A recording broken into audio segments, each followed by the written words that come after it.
హరే కృష్ణ దండోత్నామాలు అందరి భక్తులకి స్వాగతం. ఈరోజు మన శ్రీల ప్రభుపాదుల లీలామృతం చర్చలోకి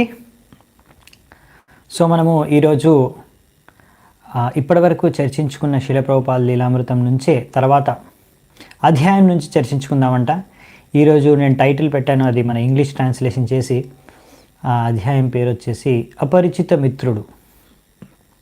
అంటే ముఖ్యంగా ఇక్కడ ప్రభుపాదుల వారు ఏమాత్రం పరిచయం లేకున్నా కానీ ఎంతో ప్రభావవంతులైన వ్యక్తులకి, నాయకులకి, రాజకీయ నేతలకి, ఇంకా అటువంటి ఎంతోమంది ముఖ్య వ్యక్తులకి మన ప్రపంచంలో, మన దేశంలో ముఖ్యంగా వాళ్ళందరికీ కూడా ప్రచారం చేయడానికి ఒక ప్రయత్నం చేస్తారు, ఒక అపరిచిత మిత్రుడిలా. ఆ ప్రయత్నాన్ని అంతా మనం ఈరోజు చూద్దామంతా. మనం చూసాం, ప్రభుపాదుల వారు ప్రపంచ యుద్ధాన్ని చూశారు, ఆయన జీవితంలో జరిగిన యుద్ధాన్ని, గౌడీ మఠంలో జరిగిన యుద్ధాన్ని, ఇలాంటి అన్నీ చూశారు. ఆయన అతని ప్రచార కార్యక్రమాలు అలా చేసుకుంటూ ప్రభుపాదుల వారు తన శక్తి సామర్థ్యానుసారంగా ఆయన గురువులు చెప్పిన వాక్యాల్ని పాటిస్తూ ముందుకెళ్తున్నారు జీవితంలో. మనము ఇప్పటివరకు చూసాము, భగవద్ దర్శనాన్ని కూడా ఆయన ప్రచురించారు. కానీ తర్వాత వాళ్ళు ప్రచురించలేకపోయారు మళ్ళీ, ఎందుకంటే దానికి తగిన డబ్బులు లేక. మరి దాని తర్వాత ప్రచార కార్యం ప్రభుపాదుల వారు ఎలా జరిగింది, అప్పుడు మరి దేశంలో పరిస్థితులు, ఆయన కుటుంబంలో పరిస్థితులు ఎలా మారాయి సమయానుగుణంగా. మళ్ళీ కొంతమందికి కొన్ని ప్రశ్నలు ఉండొచ్చు, కొంతమంది అడుగుతారు కూడా, ఎందుకు ప్రభుపాదుల వారు భారతదేశంలో ప్రచారం చేయకుండా అమెరికాకి వెళ్ళి ప్రచారం చేశారు, అక్కడి నుంచి ఎందుకు స్టార్ట్ చేశారు, భారతదేశంలో ఎవరికి ఎందుకు ప్రచారం చేయలేదు కృష్ణ చైతన్యాన్ని అనే సందేహాలు కూడా తీరిపోతాయి. ప్రభుపాదుల వారు ప్రయత్నం చేస్తూనే ఉన్నారు. మనం చూసాము లాస్ట్ క్లాస్లో కూడా, ఇప్పుడు కూడా చూస్తాము, ఇంకా చూస్తాము వచ్చే క్లాసెస్లో కూడా. ప్రభుపాదుల వారు ఎంత ప్రయత్నించారో భారతదేశంలో అందరికీ, అన్ని స్థాయిలు, అన్ని వర్గాల ప్రజలకి, పై స్థాయి వాళ్ళకు కూడా చేరుకోవడానికి, ఈ కృష్ణ చైతన్యాన్ని ప్రచారం చేయడానికి ఆ ప్రయత్నాలన్నీ కూడా మనం ఈరోజు చూద్దామంట. ముందుగా దానికన్నా ముందు మనము మంగళాచరణ చేసుకొని ఆరంభిద్దాం. ఓం అజ్ఞానతిమిరాంధస్య జ్ఞానాంజనాశలాకయా చక్షోరున్మిళితం యేన తస్మై శ్రీగురవే నమః. శ్రీచైతన్యమనోభీష్టం స్థాపితం యేన భూతలే స్వయం రూపః కదా మह्यं దదాతి స్వపదాంతికం.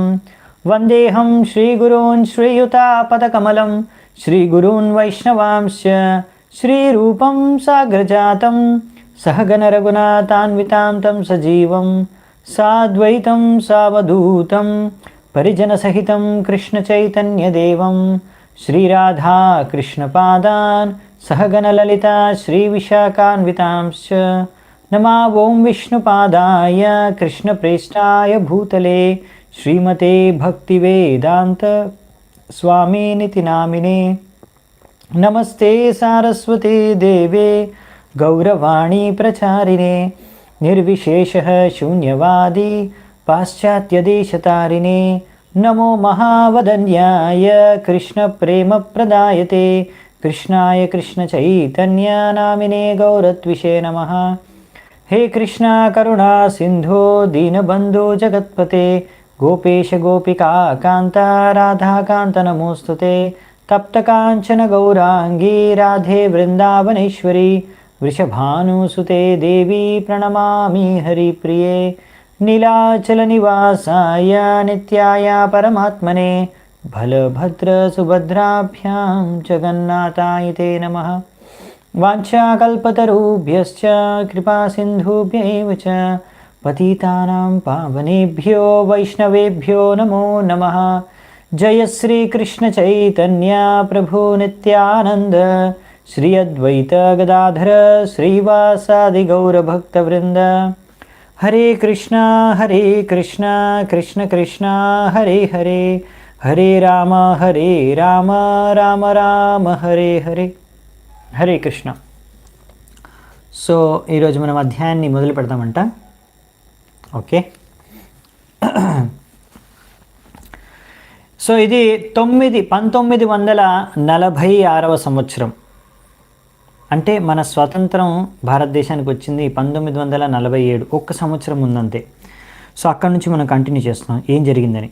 సో ముఖ్యంగా ఇప్పుడు మనము భారతదేశంలో జరిగిన పరిస్థితులు, ఆ పరిస్థితుల్లో ప్రభుపాల్ వాళ్ళు ప్రచార కార్యక్రమాలు చేయడానికి ప్రయత్నాలు అవి చూద్దామంట. సో ఏ పరిస్థితుల్లో, ఎటువంటి పరిస్థితుల్లో ప్రభుపాదులు ఏ విధంగా ప్రయత్నించారనే విషయాన్ని ముందు చూస్తాము. దాని తర్వాత ఆయన నిత్య జీవితంలో కూడా, ఆయన సంసారంలో కూడా, ఆయన యొక్క నిజ జీవితంలో కూడా ఆయన ఎదుర్కొన్న ఇబ్బందులు, ఆ ఇబ్బందులతో కూడా ఎలా ప్రచారం చేశాడనే విషయాన్ని కూడా మనం చూద్దామంట. సో అప్పుడు స్వతంత్ర పోరాటం, ఉద్యమం భారతదేశంలో అన్ని వర్గాల నుంచి, అన్ని చోట్ల నుంచి జరుగుతుంది. సో ఇప్పుడు ఇంకా స్వతంత్రం వచ్చే సమయం ఆసన్నమైందనమాట భారతదేశానికి. సో బ్రిటిష్ వారు కూడా ఇంకా వీళ్ళకి స్వతంత్రం ఇద్దాము అనే ఉద్దేశంతో ఉన్నారు. ఆ సమయంలో ఇండియన్ నేషనల్ కాంగ్రెస్, అప్పట్లో అదొకటే పార్టీ. సో అందులోనే చాలామంది స్వతంత్ర సమరయోధులందరూ, గాంధీ, నెహ్రూ వీళ్ళందరూ కూడా ఉన్నారు. సో వీళ్ళందరూ కలిసి వీళ్ళ ఒక ఉద్దేశం ఏంటంటే, మనం ఐకమత్యంగా మొత్తం భారతదేశంకి మొత్తం ఐకమత్యంగా ఉండి ఒకే దేశంగా మనకి ఈ స్వాతంత్రం ఈ బ్రిటిష్ వారి నుంచి పొందాలి అని. కానీ వారికి విరుద్ధంగా ఇంకొక పార్టీ, ఇంకో వర్గం వాళ్ళు ప్రజలున్నారు. ఎవరు అంటే వాళ్ళు ముస్లింలు. ఈ ముహమ్మదీయులు, ముస్లింలు, ఈ ముస్లిం ప్రజలు కొంతమంది ఒక నాయకుడిని, వాళ్ళకు ఒక నాయకుడు ఉన్నాడు, ఆయన పేరు జిన్నా అని. ఈ జిన్నా ఒక నాయకత్వంలో వాళ్ళందరూ కూడా ఒక ముస్లిం లీగ్ అని వర్గాన్ని, పార్టీని ఏర్పరచుకొని వాళ్ళు కూడా వాళ్ళ ప్రయత్నం ఏంటంటే, ఎలాగైనా సరే మాకు ఒక దేశం కావాలి, మా ముస్లిం ప్రజలందరికీ కూడా మన ముస్లింల కోసం సపరేట్ ఒక దేశం కావాలి, మేము భారతీయులతో, హిందువులతో కలిసి బతకము అని వారి యొక్క ఉద్దేశం ఏంటంటే, ఇలా స్వతంత్రం వచ్చే సమయంలోనే మాకు సపరేట్గా ఇచ్చేసిండు ఒక దేశం, మేము భారతదేశంతో కలిసి ఐకమత్యంగా ఉండము అని వీళ్ళ ఉద్దేశం అన్నమాట. ఇలా వీళ్ళు ఒక రకమైన పోరాటం, ఉద్యమం నడిపిస్తున్నారు ప్యారల్గా. సో ఈ విధంగా జరుగుతున్నప్పుడు ఒకసారి బ్రిటిష్ వారు ఈ యొక్క ఇండియన్ లీడర్స్ని, స్వాతంత్ర సమరయోధంలో ఎంతోమంది పాల్గొంటున్న కొంతమంది నాయకుల్ని పిలిచారనమాట. నెహ్రూని, ఇంకా మిగతా వాళ్ళందరినీ కూడా పిలిచి, వాళ్ళు మరి ఇంకా వీళ్ళతో కలిపి ఒక గవర్నమెంట్ ఫామ్ చేసి వీళ్ళకి అప్పచెప్పేద్దామని ఆలోచనతో వాళ్ళు మాట్లాడుతుంటే, వెంటనే ఈ ముస్లిం లీగ్ వాళ్ళు, ఈ వర్గం వాళ్ళకి ఈ సమాచారం తెలిసి వెంటనే వాళ్ళందరూ, మాకు సపరేట్, మాకు ఒక వేరు దేశం దొరకదా మా ముస్లిం వాళ్ళకు, మేము ఎలాగైనా సరే తక్కించుకుంటాము అనేసి అవి స్టార్ట్ చేశారు గొడవలు, రాయట్స్. సో అలా హిందూ ముస్లిం గొడవలు స్టార్ట్ అయ్యాయి అన్నమాట. సో ముఖ్యంగా కోల్కత్తాలో ఆ ఏక జిన్నా అతను ఆగస్టు 16 రోజు ఘోషించాడు అనమాట, ఇది యాక్షన్ డే, ఈరోజు అందరూ గొడవలు చేయండి అని. సో ఆ విధంగా కోల్కత్తా నుంచి గొడవలు స్టార్ట్ అయ్యాయి, హిందూ ముస్లింల యొక్క గొడవలు. కానీ ఆ తర్వాత మెల్లిమెల్లిగా ప్రపంచంలో కొన్ని చోట్ల కూడా స్టార్ట్ అయ్యాయి దాని కారణంగా. కానీ ముఖ్యంగా గట్టిగా పెద్ద లెవెల్లో జరిగింది ముస్లింలు, హిందూ యొక్క గొడవలు. ఆ గొడవల్లో 5 రోజులు గొడవలు జరిగితే ఆ గొడవల్లో కొట్టుకున్నారు, చంపుకున్నారు ఒకరినొకరు. ఆ చంపుకోవడంలో ఒక 4000 మంది చనిపోయారు 5 రోజుల్లో. ఈ విధంగా దాని తర్వాత వచ్చే నెలల్లో ఇంకా మిగతా ప్రదేశాల్లో కూడా భారతదేశంలో హిందూ ముస్లింల యొక్క గొడవలు పెరిగిపోవడం నెక్స్ట్ సంవత్సరం అలా చేరుకుంది. మొదట్లో 1947 1947 సంవత్సరంలో మొదటి మాసాల్లోనే లార్డ్ మౌంట్ బెటన్, ఆయన బ్రిటిష్ అధికారి, ఆయన అందరినీ మళ్ళీ ఒకసారి వీళ్ళందరితో కలిసి ఈ యొక్క పవర్ని, మొత్తం రాజ్యాన్ని, ఈ భారతదేశాన్ని వాళ్ళకి అప్పచెప్పి వెళ్ళిపోవడానికి ప్రయత్నాలు చేస్తుంటే మళ్ళీ వీళ్ళు గొడవలు స్టార్ట్ చేశారు. తద్వారా ఏంటంటే మళ్ళీ ఈ విధంగా ముస్లింలందరూ కూడా గొడవలు చేస్తూ, మాకు సపరేట్గా, మాకు పాకిస్తాన్ అనే ఒక సపరేట్ దేశం మాకు కావాలి, మా అందరు ముస్లింల కోసం మాకు సపరేట్ దేశం కావాలి పాకిస్తాన్ అని వాళ్ళు గొడవలు చేస్తున్నారు అనమాట. ఇంకా మీరు ఇవ్వకపోతే మేము ఇంకా పెద్ద గొడవలు చేసి మొత్తం ఇంకా ధ్వంసం చేస్తాం, ఇంకా ఎన్నో రకరకాల అని ఆ బెదిరింపులకి ఇంక వాళ్ళు భయపడి కొంచెం కాంగ్రెస్ వాళ్ళు, అప్పుడున్న నాయకులు వాళ్ళందరూ కూడా ఒప్పుకున్నారనమాట. సరే వాళ్ళకు ఒక సపరేట్ దేశం, ముస్లింలందరికీ ఒక సపరేట్ దేశం ఇచ్చేయడానికి అంగీకరించారు. సో జూలై 18వ తారీఖున ఇండియన్ ఇండిపెండెన్స్ బిల్ అనేది పాస్ అయిందనమాట. భారత స్వతంత్రం లభించడానికి అనేసి ఒక బిల్లుని పాస్ చేసేసారు. ఆ పాస్ అయిన ఒక నెల రోజుల్లో మనకి తెలిసిందే స్వాతంత్ర దినోత్సవం జరుపుకుంటాము. సో భారతదేశం, పాకిస్తాన్, హిందుస్థాన్, పాకిస్తాన్, ఇండియా, పాకిస్తాన్ అని 2 దేశాలుగా ఈ స్వతంత్రం తర్వాత విభజన అయ్యి 2 దేశాలుగా ఉద్భవించాయన్నమాట. ఇండియా, పాకిస్తాన్ 2 దేశాలుగా స్వతంత్ర దేశాలుగా ఈ బ్రిటిష్ వారు ప్రకటించి వాళ్ళు వెళ్ళిపోయారు. సో ఆ విధంగా జరిగింది. కానీ విభజన జరిగిన తర్వాత అక్కడ ఆ విభజన జరిగిన తర్వాత మరి అప్పుడు సడన్గా ఇప్పుడు ఈ ప్రదేశం అంతా పాకిస్తాన్ అనేసరికి అక్కడ ఎంతోమంది హిందువులు, సిక్కులు 5 మిలియన్లు అంటే 50 లక్షల మంది హిందువులు, సిక్కులు అక్కడ ఉన్నారు. అంతేమంది సుమారుగా ముస్లింలు ఇటువైపు కూడా భారతదేశంలో కూడా ఉన్నారు. సో చాలామంది ఆ దేశం నుంచి ఈ దేశానికి రావడానికి ప్రయత్నించడం, ఈ దేశం నుంచి ప్రజలు ఆ దేశంలో వెళ్ళడానికి ప్రయత్నించడం ఆ విభజన జరిగిన తర్వాత ఆ సమయంలో. తద్వారా ఏం జరిగిందంటే మళ్ళీ ఆ దేశంలో గొడవలు, ఈ దేశంలో వచ్చినప్పుడు భారతదేశంలో మళ్ళీ గొడవలు. వాళ్ళని ఆ దేశం వాళ్ళు ఈ దేశంకి వస్తున్నారని, ఆ మతం వాళ్ళు ఈ మతంతో కలుస్తున్నారని ఏవో గొడవలు. ఇంకా భారతదేశం అలా భారత్, పాకిస్తాన్, ఇండియా, పాకిస్తాన్ అని 2 ఏర్పడినా కానీ ఈ గొడవలు మాత్రం ఇంకా తగ్గలేదు. ప్రభుపాల్ ద్వారా అన్నది ఏంటంటే ఈ గొడవలు, ఇంకా శవాలు, చనిపోవడం, జనాలు ఇవన్నీ జరుగుతూనే ఉన్నాయి. స్వతంత్రం వచ్చిన తర్వాత కూడా ఇంకా గొడవలు ఆగలేదు. ముందు కూడా ఎప్పుడో చిన్నప్పటి నుంచి చూస్తున్నారు ప్రభుపాల్ వారు. చిన్న చిన్నగా ఒక్కొక్కసారి ముస్లిం, హిందువుల మధ్య చిన్న చిన్న గొడవలు జరిగేవి. కానీ ఎప్పుడు ఇంత పెద్ద ఎత్తున జరగలేదు. ఇప్పుడు ఎంత పెద్ద ఎత్తున జరిగాయంటే 2 దేశాలు వెళ్ళి ఇప్పుడు 2 శత్రుత్వ దేశాలుగా మారాయన్నమాట. 2 దేశాల్లో ఇప్పుడు వీళ్ళందరూ ఇద్దరు గొడవ పడుతున్నారు పెద్ద ఎత్తున. ఈ ముస్లింలు వచ్చి హిందువుల యొక్క మందిరాల్ని పగలు కొట్టేయడం, విరగ్గొట్టేయడం, అలాగే హిందువులు వెళ్ళి ముస్లింల మాస్క్లని విరగ్గొట్టేయడం. అలా వాళ్ళు మేము హిందూ యొక్క భగవంతుడిని, హిందూ దేవుణ్ణి మేము నాశనం చేసేసామని వీళ్ళు వాళ్ళ మసీదులని మేము నాశనం చేసామని వీళ్ళు. ఈ విధంగా వారిద్దరూ వాళ్ళ యొక్క విజయాన్ని అనుకుంటారు, మేము విజయం సాధించాము అని. కానీ ప్రభుపాల్ వారు చూశారు, అరే భగవంతుడు హిందూ భగవంతుడు, ముస్లిం భగవంతుడు అని ఒక ధర్మానికి చెందినవాడు కాదు భగవంతుడు ఒకడే. భగవంతుడు ఆయన భగవంతుడే. ఆయన హిందూ భగవంతుడు అని, ముస్లిం భగవంతుడు అని సపరేట్గా ఉండరు. వీళ్ళు మూర్ఖత్వం, వీళ్ళు అర్థం చేసుకోక ఇలా భగవంతుడి పేరుతో, ధర్మం పేరుతో వీళ్ళు కొట్టుకొని చస్తున్నారు. ఎందుకంటే ఇది అజ్ఞానత. సరిగ్గా శాస్త్రాలని వాళ్ళు అర్థం చేసుకోలేక, భగవతత్వాన్ని సరిగ్గా అర్థం చేసుకోలేక, భగవంతుడు అంటే ఎవరో సరిగ్గా తెలియక, ధర్మం అంటే ఏంటో సరిగ్గా తెలియక. సో ఇదంతా మూల కారణం. ఇవన్నిటికీ గొడవలు ఏమిటి అంటే వీరికి ఆధ్యాత్మిక జ్ఞానం, భగవంతుడి గురించి విజ్ఞానం లేక. సో ప్రభుపాల్ ద్వారా అక్కడ చూశారు బాగ్ బజార్లో, ఎక్కడైతే గౌడెమఠ్ ఉందో ఆ ఏరియాలో అనమాట. బాగ్ బజార్లో ప్రభుపాల్ వారు చూశారని కళ్ళతో ఎన్నో శవాలు. ఇవన్నీ గొడవల తర్వాత వందలాది శవాలు రోడ్లెంబటి పడున్నాయి, దారెంబటి చనిపోయారు, కొట్టుకొని చంపుకొని చనిపోయారు ఒకరినొకరు. సో అలా అక్కడ హిందువుల శవాలు ఉన్నాయి, ముస్లింల శవాలు ఉన్నాయి. తర్వాత మున్సిపాలిటీ వాళ్ళు వచ్చేసి ఇప్పుడు రోడ్ క్లియర్ చేయాలి, ఇక్కడ అంతా రోడ్ అంతా జామ్ అయిపోయింది, శవాలతో నిండిపోయింది అనేసి, కంపు కొడుతున్నాయి అనేసి అక్కడ నుంచి తీసేసి వేరే చోట పారేశారనమాట శవాల్ని. ఇప్పుడు ఎత్తేసేటప్పుడు, ఆ శవాలను ఎత్తేసేటప్పుడు అందులో హిందూ శవాలు, ముస్లిం శవాలు అన్నీ మిక్స్ అయిపోయి ఉన్నాయి. ఎవడు హిందువో ఎవడు ముస్లిమో ఏమీ లెక్కలేదు. అసలు ఎవరు ఏందో కూడా తెలియదు. అందరూ కలిసిపోయారు శవాల్లో. సో అందరూ ఒకే చోటకి చేరుకున్నారు. సో ఈ విధంగా ఏమాత్రం తేడా అక్కడ ఎవరు చూపించలేదు. సో ఈ విధంగా ముందే ప్రభుపాల్ వారు ఎక్స్పెక్ట్ చేశారు, అర్థమైపోయింది ఇప్పుడు. ఎందుకంటే ప్రభుపాల్ వారికి ఆల్రెడీ అర్థమైపోయింది, ఈ స్వతంత్రం వలన మనకున్న సమస్యలన్నీ తీరిపోవు, ఈ గొడవలన్నీ తీరిపోవు. ఎందుకంటే ఎప్పటి వరకైతే కృష్ణ భావనామృతంతో కూడుకున్న నాయకులు ఉండరో అప్పటి వరకు సమాజంలో సమస్యలు ఏదో ఒక రూపంలో ఉంటాయి, గొడవలు ఏదో ఒక రూపంలో ఉంటాయి. అందుకే స్వతంత్రం వచ్చింది అని ఎంతోమంది ఎగురుతున్నా కానీ ఆనందంతో, ఆ స్వతంత్రం వలన ఎంతోమంది అనుకున్నారు ఎన్నో సమస్యలు, గొడవలు తగ్గిపోతాయి అని.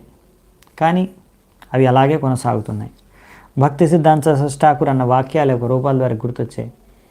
ఒక అంధుడు నాయకుడైతే ఇంకా మిగతా అంధులందరినీ తీసుకొని ఎక్కడ మార్గదర్శనం చేస్తాడు, తీసుకెళ్ళి అందరినీ గూతిలోకి నూతిలోకి తీసుకెళ్ళి పారేస్తారు. ఆయనతో పాటు అందరూ నాయకుడు గుడ్డివాడైతే వాడిని పాటించి అనుసరించే మిగతా అందరూ సాధారణ ప్రజలు గుడ్డివాళ్ళు అయితే, ఆ నాయకుడే గుడ్డివాడైతే ఆయన ముందుకెళ్ళి ఎక్కడో నూతిలో పడితే ఆయనతో పాటు అందరూ వెళ్ళి నూతిలో పడుతున్నారు. సో నాయకులకే సరైన మార్గదర్శనం లేదు, వాళ్ళకే తెలీదు.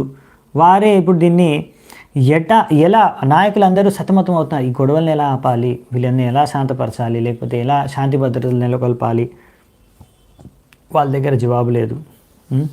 కానీ ప్రభుపాద వారికి తెలుసు, కృష్ణ భావనామృతాన్ని ప్రచారం చేయడం ఒకటే మార్గం. దీని ద్వారానే ఒకవేళ ఇది ఈ నాయకులకి చేరుకుంటే అప్పుడు తద్వారా ఏంటంటే మనము ఈ యొక్క సమస్యలకు ఒక పరిష్కారం మార్గాన్ని వాళ్ళకి చూపించవచ్చు.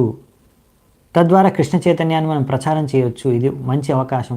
కానీ చూశారు ప్రభుపాద వారు, ఆయన ప్రచారం చేయాలనేసి ప్రపంచ యుద్ధం జరుగుతున్నా అని ఎంతో కష్టపడి ఆయన భగవద్ దర్శనం, అదే బ్యాక్ టు గాడ్ హెడ్ పత్రికను ప్రచురించడానికి ప్రయత్నించారు. 2 సార్లు ప్రచురించారు. తర్వాత డబ్బులు లేక ఆగిపోయారు. కానీ ఇప్పుడు మరి ఏం చేయాలి, ప్రచురించడానికి డబ్బులు లేవు. అయినా కానీ ఆయన రాయడం మాత్రం ఆపలేదు. అప్పుడే స్టార్ట్ చేసిన గీతోపనిషత్, భగవద్గీత యొక్క అనువాదం, తాత్పర్యం. సో భగవద్గీతని అనువాదించడం, దానికి తాత్పర్యాన్ని రచించడం అనేది ప్రభుపాద వారు ఎప్పుడు ఆపలేదు. సమయం దొరికినప్పుడల్లా, ఎప్పుడు సమయం దొరికితే అప్పుడు రాసుకుంటూ వెళ్ళారు. ఆ విధంగా దానికి 2 సంవత్సరాలు పట్టింది. 1200 పేజీలు పుస్తకంలా మారింది. అది అన్ని పేజీల్లో రాసి దాన్ని టైప్ చేసి ఒక మనుస్క్రిప్ట్ ఒకటి తయారు చేస్తారన్నమాట, రెడీ చేశారు ప్రభుపాదుల వారు. దానికి 2 సంవత్సరాలు పట్టింది ప్రభుపాదకి. ఎందుకంటే ప్రభుపాద వారు ఆలోచించారు, భారతదేశంలో ఇంకా చాలామంది నాయకులు, చాలామంది ప్రజలు భగవద్గీతని ఆదరిస్తారు, వాళ్ళకి నమ్మకం ఉంది. ఇంకా భగవద్గీత అంటే కొంచెం ఆదరణ ఉంది ప్రజల్లో, నాయకుల్లో. సో ఈ భగవద్గీతని కానీ సరిగ్గా ఎవరు ప్రస్తుతం చేయలేదు, ప్రచారం చేయలేదు అందులో ఉన్న విషయాల్ని. అందుకనే ఒకవేళ ఇది సరైన విధంగా నేను ప్రచారం చేస్తే వీళ్ళందరికీ కూడా సరైన మార్గదర్శనం ఇవ్వచ్చు, సరిగ్గా కృష్ణ చైతన్యాన్ని మనము ప్రచారం చేయవచ్చు. ఎందుకంటే చాలామంది నాయకులు భగవద్గీతను నమ్ముతున్నారు, వాడిని వాడుకుంటున్నారు. కానీ భగవద్గీతలో కృష్ణుణ్ణి వాళ్ళు పక్కన పెట్టి, భగవతత్వాన్ని, భక్తిని పక్కన పెట్టి, అందులోంచి కొన్ని శ్లోకాలు లేకపోతే కొన్ని వాక్యాలని తీసుకొని వాళ్ళ సిద్ధాంతాలు, వాళ్ళు అది పొలిటికల్ పర్పస్ కోసమో, రాజకీయాల పర్పస్ కోసమో, వారి యొక్క రకరకాల సిద్ధాంతాలు, ఉద్దేశాలని సంపూర్ణపరచుకోవడానికి భగవద్గీతను ఒక పుస్తకాన్నిలోంచి కొన్ని విషయాల్ని ఉపయోగించుకుంటున్నారు. అంతేగాని అసలైన విషయం ఏంటి భగవద్గీతని, దాంట్లో ఉన్న విషయాన్ని వాళ్ళు అర్థం చేసుకోలేకపోతున్నారు.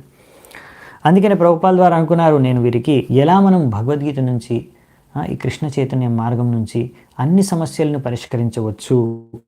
దానికి నేను వీరికి ఒక్కొక్కరికి వారి యొక్క ఈ సమస్యలను ఎలా పరిష్కరించుకోవచ్చో భగవద్గీత నుంచి నేను పత్రాలు రాస్తాను. ఇప్పుడు ప్రభుపాద వారికి ఎవరేమో అక్కడ ఫ్రెండ్స్ కాదు, వాళ్ళందరూ మిత్రులు కాదు, రాజకీయ నాయకులు, ఇంకా పెద్ద పెద్ద శాస్త్రవేత్తలు, లేకపోతే అక్కడ ఉన్న పెద్ద పెద్ద పారిశ్రామికవేత్తలు, కానీ ఇంకెవరైనా అలా పెద్ద పలుకుబడి ఉన్న వ్యక్తులందరూ కూడా ప్రభుపాద వారికి అందరూ ఏం పరిచయం కాదు. కానీ అయినా కానీ ప్రతి ఒక్కరి అడ్రస్ కనుక్కొని వాళ్ళ ఎలాగైనా సరే వాళ్ళకి ఉత్తరాలు రాయడం అనేది స్టార్ట్ చేసేసారు. అందులో ఒకరికి ఒక చాలా ప్రఖ్యాతి చెందిన ఒక వ్యక్తి ఉన్నాడు. ఆయన పేరు వచ్చేసి మహేంద్ర ప్రతాప రాజా.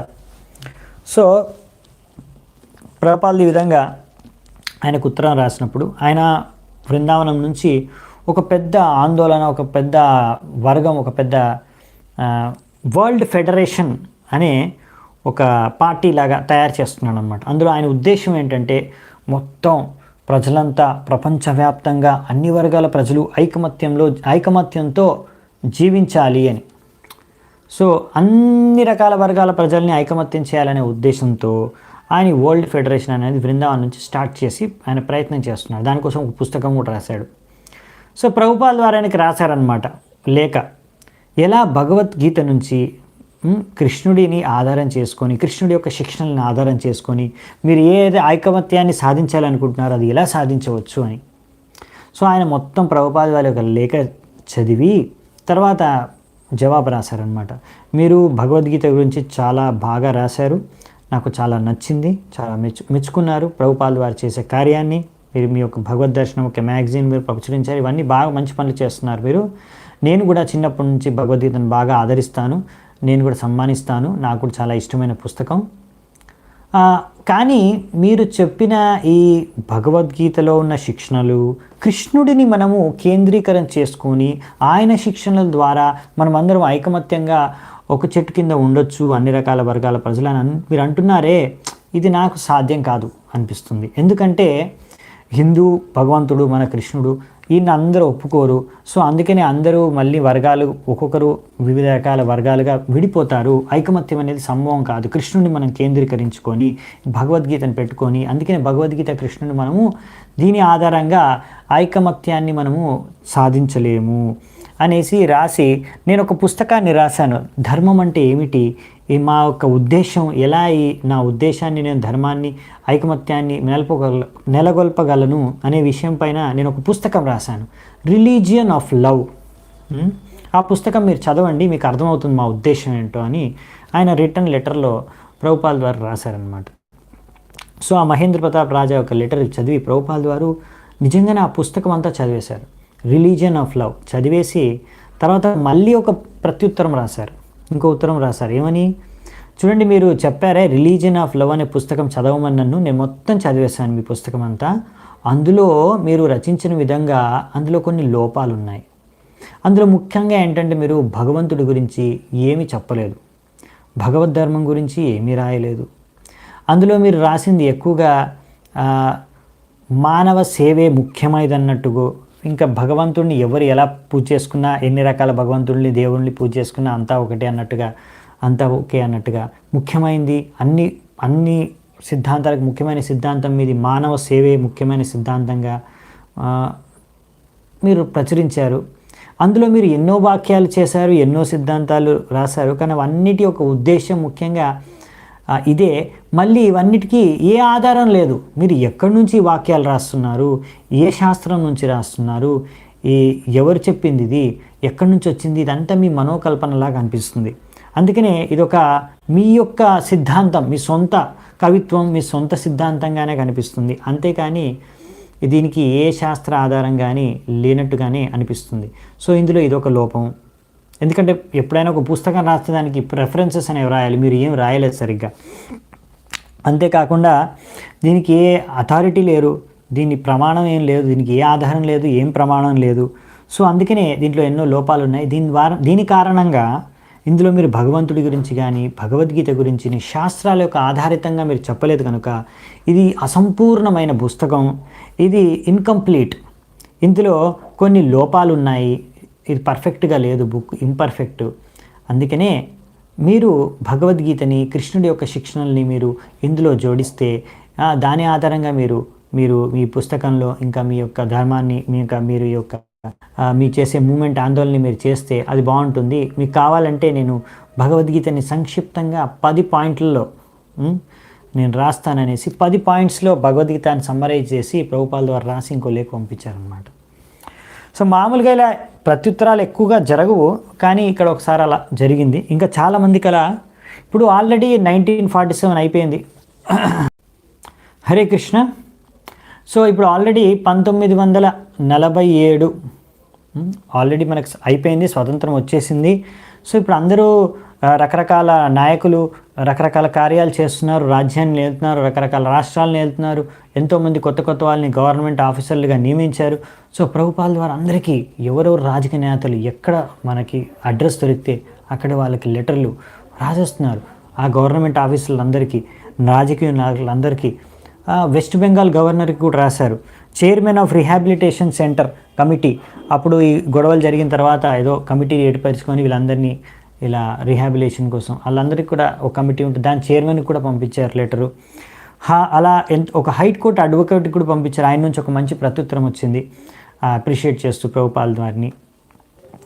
సో ఈ విధంగా ఎంతోమందికి ఉత్తరాలు రాశారు. కానీ చాలామంది ఏంటంటే ఒక్కొక్కసారి ప్రభుపాల్ వారు రాసేవారు ఆయన శిక్ష ఇలా భగవద్గీత నుంచి హరే కృష్ణ మహామంత్రం చాంటింగ్ ద్వారా, హరినామ సంకీర్తన ద్వారా, ప్రసాద వితరణ ద్వారా, ఇలా ఎన్నో మన కృష్ణ చైతన్య మార్గం ద్వారా ఎలా మనము ఇప్పుడు సమాజంలో ఉన్న ఎన్నో రకాల సమస్యలకి పరిష్కార మార్గం ఏంటి, అది మీరు ఎలా చేయగలరు, ఒకవేళ మీరు చేయాలనుకుంటే దాని గురించి ఇంకా వివరాలు కావాలంటే నేను సిద్ధంగా ఉన్నాను, మీతో వచ్చి మాట్లాడతాను, నాకు ఒక అవకాశం ఇవ్వండి, మీకోసం మీ నుంచి ఒక ఇంటర్వ్యూ కావాలి మాకు. అలా ఎన్నో రకాలుగా ప్రభుపాల్ ద్వారా ప్రయత్నించారు. మీకు కావాలంటే నేను కూడా దానికి ఎంతో సహాయం చేస్తాను స్వయంగా. అలా ఎన్నో విషయాలు, నాకు ఒక అవకాశం ఇవ్వండి, లేకపోతే నాకు మీతో ఒక అపాయింట్మెంట్ ఇవ్వండి, ఒక మీటింగ్ కోసం, ఒక ఇంటర్వ్యూ కోసం అని. కానీ చాలామంది ప్రభుపాల్ వారికి కొంతమంది ఉత్తరం రాశారు, కొంతమంది రిటర్న్ కూడా రిప్లై కూడా రాయలేదు, కొంతమంది ఏమో మాకు సమయం లేదు, ఇంకో కొంతమంది ఏమో కుదరదు, మాకు చాలా బిజీగా ఉంది, మాకు చాలా ప్రెషర్లో ఉన్నామని రాశారు. కొంతమంది మాత్రం అప్రిషియేట్ చేశారు, మీరు చాలా మంచి పని చేస్తున్నారు, ఇలా భగవద్గీత ప్రచారం, మా ప్రసాద వితరణ, ఇలా హరినామ సంకీర్తన చాలా బాగుంది, మీరు చేసుకోండి, అది మేము అందులో తల్లుడు దూర్చలేము, మిమ్మల్ని మాతో కలుపుకోలేము, కానీ మీరు మాత్రం చేసుకోండి. అలా ఒక్కొక్కసారి అలా రకరకాలుగా సమాధానాలు. కానీ ఎవరు అంతగా ప్రభుపాల్ వారిని అంతగా పిలిచి ఆయన దగ్గర నుంచి ఆయన ఇచ్చిన పత్రాలకు ఆధారంగా పని ఎవరు చేయలేదు. ప్రభుపాల్ వారు ఇంకా అప్పుడు ఆయన కాలేజ్ రోజుల నుంచి ఆయన ప్రభావితమైన ఒక వ్యక్తి గాంధీ. సో ఇప్పుడు అనుకున్నారు, ఇప్పుడు ఈ గాంధీకి కూడా నేను ఒక ఉత్తరం రాస్తాను, ముఖ్యంగా ఎందుకంటే ఆయన చాలా ముఖ్యమైన నాయకుడు, ఇప్పటికే ఎన్నో పేరు ప్రఖ్యాతలు సంపాదించాడు, భారతదేశానికి స్వతంత్రం తేవడంలో కూడా ఒక భూమికని పోషించాడు. ఇప్పుడు గాంధీ వచ్చేసి అక్కడ ఢిల్లీలో బిర్లా మ్యాన్షన్లో ఒక బిల్డింగ్లో ఉంటున్నారు, నివసిస్తున్నారు. అప్పుడు ప్రభుపాల్ వారు కాన్పూర్లో ఉన్నారు. అక్కడ నుంచి ఆయన గాంధీకి, మహాత్మా గాంధీకి ఉత్తరం రాశారనమాట. అప్పటికి గాంధీ ఉన్న పరిస్థితి ఏంటంటే చాలా దయనీయమైన పరిస్థితిలో చేరుకున్నారు గాంధీ. స్వతంత్రం అయితే వచ్చేసింది భారతదేశానికి, కానీ చెప్పాను కదా సమస్యలు అనేవి ఇంకా ఉన్నాయి, పై లెవెల్లో, కింది లెవెల్లో, అన్ని లెవెల్లో. పై లెవెల్లో కూడా ఒక్కొక్కరితో ఒక్కొక్క సిద్ధాంతం. సో గాంధీ సిద్ధాంతం ప్రకారం కానీ, గాంధీ మార్గదర్శనంలో కానీ మరి ఎవ్వరూ ఈ యొక్క భారతదేశాన్ని నడపడానికి అప్పుడున్న నెహ్రూ కానీ ఇంకా మిగతా రాజకీయ నాయకులు కానీ సిద్ధంగా లేరు. వాళ్ళ యొక్క మనస్తత్వం, వాళ్ళ సిద్ధాంతం, వాళ్ళు చేసే పద్ధతి, వాళ్ళు రాజ్యాన్ని నడిపే పద్ధతి వేరు. సో వారు గాంధీని గౌరవించేవారు, సన్మానించేవారు, ఆదరించేవారు, కానీ ఆయన మార్గదర్శనాన్ని, ఆయన నాయకత్వాన్ని వాళ్ళు స్వీకరించలేరు. సో అందుకనే గాంధీ ఆయన ఏ పోస్టు పదవి ఆయనకేమీ తీసుకోలేదు. నెహ్రూ ప్రైమ్ మినిస్టర్ అయ్యాడు, మొదటి ప్రధానమంత్రి అయ్యాడు, Sardar Vallabhbhai Patel deputy prime minister అయ్యారు.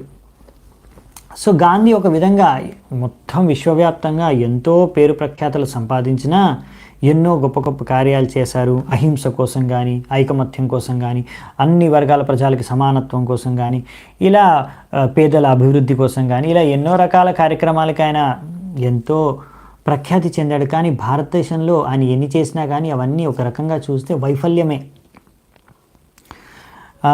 విఫలమయ్యాయి. ఎందుకు అంటే హిందూ ముస్లిం వాళ్ళిద్దరినీ ఐకమత్యం చేయాలని గాంధీ ఒక ప్రయత్నం చేశాడు, కానీ ఆయన ప్రయత్నం వల్ల ఏమీ జరగలేదు. ఇంకా హిందువులు ముస్లిం మధ్యలో గొడవలు పెరిగిపోయి, ఇంకా శత్రుత్వం పెరిగిపోయింది. అలాగే హింస చేయకూడదు, అహింస అహింస అహింస అన్నాడు, ఎంతో హింస జరిగిపోయింది. స్వతంత్రం వచ్చిన తర్వాత, వచ్చే ముందు, తర్వాత ఇంకా నడుస్తుంది గొడవలు.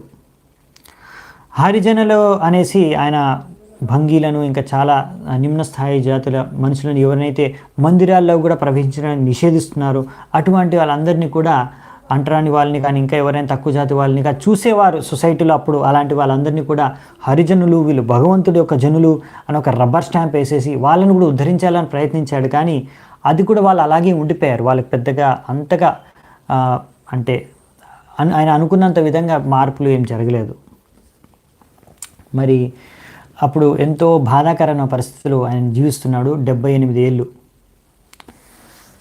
సో ఈ విధమైన పరిస్థితిలో ఉన్నాడు. అందుకనే ప్రభుపాల్ ద్వారా ఆయనకు ఒక లెటర్ రాశారు. ఆ లెటర్లో ఏం రాశారంటే సంక్షిప్తంగా చూస్తే మనము, ప్రభుపాల్ ద్వారా గాంధీకి రాశారు, చూడండి మీరు ఎంతో మహా వ్యక్తులు, మీరు ఎంతో మంచి పనులు చేశారు ఇప్పటివరకు, సరే మీరు భగవద్గీతను కూడా ఎప్పుడు అనుసరించే వాళ్ళు, అందులోని వాక్యాలను కూడా గౌరవించి అందులో మీరు చదివేవారు. సో మరి ఇప్పుడు మీరు రాజకీయాలు ఇప్పుడు మీకు చాలా అయిపోయాయి, ఇప్పుడు మీ మాటలు ఎవరో వినట్లేదు సరిగ్గా. సో మీరు ఏంటంటే ఇప్పుడు సమయం అయిపోయింది మీకు, మీరు రాజకీయాల నుంచి ఇప్పుడు సన్యాసం తీసుకోవాల్సిందే. మీరు రాజకీయాలు వదిలేసి బయటకు వచ్చేసేయండి రాజకీయాల నుంచి. ఇప్పుడు మొత్తం మీరు భగవద్గీత ఆధారంగా దాని ప్రచురణ, దాని పాలన, దాని యొక్క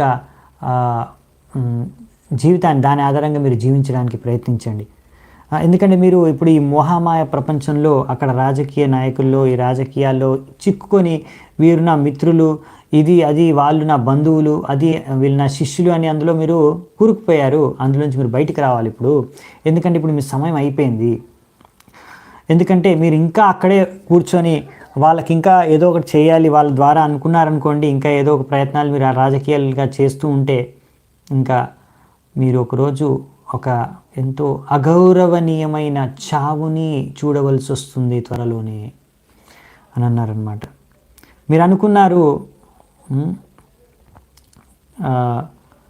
హింస ఉండకూడదు, ఓన్లీ అహింసతోనే అన్నీ అవుతాయి, అన్నీ జరుగుతాయి. కానీ ఇక్కడ ఎలాగైతే అంధకారం తర్వాత వెలుతురు వస్తుందో,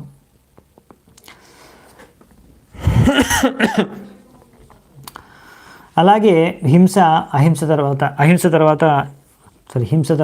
కూడా వస్తుంది. ఒక్కొక్కసారి హింస జరుగుతుంది, అవసరం కూడా కావచ్చు. సో మీరు భగవద్గీతను సరిగ్గా అర్థం చేసుకోలేదు. ఎందుకు అంటే మీరు సరైన గురువు నుంచి భగవద్గీతను నేర్చుకోలేదు. భగవద్గీత నుంచి మనం సరిగ్గా నేర్చుకోవాలంటే ఒక పరంపరలో ఉన్న ఆధ్యాత్మిక గురువుని ఆశ్రయించి తద్విద్ధి ప్రణిపాతేన పరిప్రశ్నేన సేవయ ఉపదేక్షంతి తే జ్ఞానం జ్ఞానినస్తత్వదర్శనగా, అలా ఒక గురువు దగ్గరికి వెళ్ళి ఆయనకు శరణాగతుడే, ఆయన శిష్యుడిగా మారి ఆయన నుంచి మనము జ్ఞానాన్ని ఆయనకు సేవ చేసుకొని ఆయన ప్రసన్న చేసి స్వీకరించాలి. ఆ విధంగా మనం భగవద్గీత నేర్చుకుంటే సరైన విధిగా సరైన విషయాలు నేర్చుకొని మనం జీవితాల్లో ఉపయోగించుకోవచ్చు. అందుకని మన కఠోపనిషత్తులో కూడా రాశారు, ఇలా ఇవన్నీ రాశారు లెటర్లు ప్రభుపాల్ వారు, గురువుని ఆశ్రయించాలి అని తప్పనిసరిగా. కానీ మీరు అలా గురువుని ఆశ్రయించకుండా మీకు స్వతహాగా మీరేవో చదువుకున్నారు భగవద్గీత, కానీ అందుకే మీరు సరిగ్గా దాన్ని అర్థం చేసుకోలేకపోయారు. అందుకే నేను మీకు చెప్తున్నాను, మీకు ఎలాగో భగవద్గీత మీద శ్రద్ధ ఉంది, అందులోంచి మీరు చదివారు కూడా కనుక మీరు ఒక్కసారి కనీసం ఒక నెల రోజులకైనా మీరు రాజకీయాలను వదిలేసి ఒక నెల రోజులు నా దగ్గరికి వస్తే, లేకపోతే నేను మీతో మీరు కలిస్తే మనం ఇద్దరం కూర్చొని భగవద్గీతను చర్చించుకుందాము. మీరు భగవద్గీత నుంచి మీకు ఎన్నో విషయాలు, కొత్త విషయాలు తెలుసుకోగలరు. మీరు భగవద్గీతలో ఉన్న అసలైన జ్ఞానాన్ని నేర్చుకోగలరు. దాని ద్వారా మీకు ఒక సరైన మార్గదర్శనం, ఆధ్యాత్మికత గురించి ఏంటంటే, భగవద్గీత గురించి ఏంటంటే అసలు విషయాలు మీరు తెలుసుకోగలరు. అది మీకు ఎంతో లాభదాయకంగా ఉంటుంది. మీరు కనీసం ఒక నెల రోజులన్నా ఈ యొక్క ప్రయత్నం చేసి చూడండి అని కూడా ప్రభుపాల్ ద్వారా రాశారనమాట. కానీ ఇప్పుడు లెటర్ అయితే రాశారు, కానీ మరి ఆ లెటరు ప్రభుపాల్ వారు కూడా డౌటే, ఆయనకి చేరుకుంటుందో లేదా, ఆయన ప్రయత్నం అయితే చేస్తున్నాడు, కానీ అది లెటర్ చేరుకుందో లేదో ఎవరికి తెలియదు. ఎప్పుడు దానికి ప్రత్యుత్తరం జవాబు అయితే రాలేదు, ఇప్పుడు రిప్లై ప్రభుపాల్ వారికి. కానీ ఆయన రాసిన ఉత్తరాలన్నిటి కూడా ఒక కాపీ ఆయన మెయింటైన్ చేసుకునేవారు ఆయన దగ్గర భద్రంగా. ఇంకా కొన్ని చోట్ల నుంచి ఎక్కడి నుంచి అయితే ఉత్తరం వచ్చిందో ఆ ఉత్తరం కూడా అంత సరిగ్గా ఆయన మెయింటైన్ చేసుకునేవారు అనమాట. ఆ విధంగా ప్రభుపాద్ వారు అన్నీ సరిగ్గా మెయింటైన్ చేసేవారు. ఈ విధంగా జరిగిన తర్వాత అప్పుడున్న పరిస్థితులు అక్కడ ఇంకా స్వతంత్రం వచ్చిన తర్వాత కూడా ఇంకా పాకిస్తాన్ వాళ్ళు అడుగుతున్నారన్నమాట. మా ఒప్పందం ప్రకారం విభజన కన్నా ముందు మాకు విభజన తర్వాత 550 million రూపీస్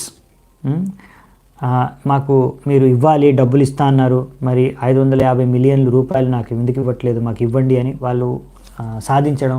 దాని తర్వాత అవును వాళ్ళకి ఇవ్వాలి అనేసి గాంధీ మనం పాకిస్తాన్కి ఇన్ని డబ్బులు ఇవ్వాల్సిందే వాళ్ళు అడిగినట్టుగా, మనము అనుకున్నట్టుగా, కాబట్టి మీరు ఇచ్చే వరకు నేను నిరాహార దీక్ష, చచ్చే వరకు నేను చస్తాను కానీ అప్పటి వరకు నిరాహార దీక్ష చేస్తానని కూర్చుండిపోయాడు.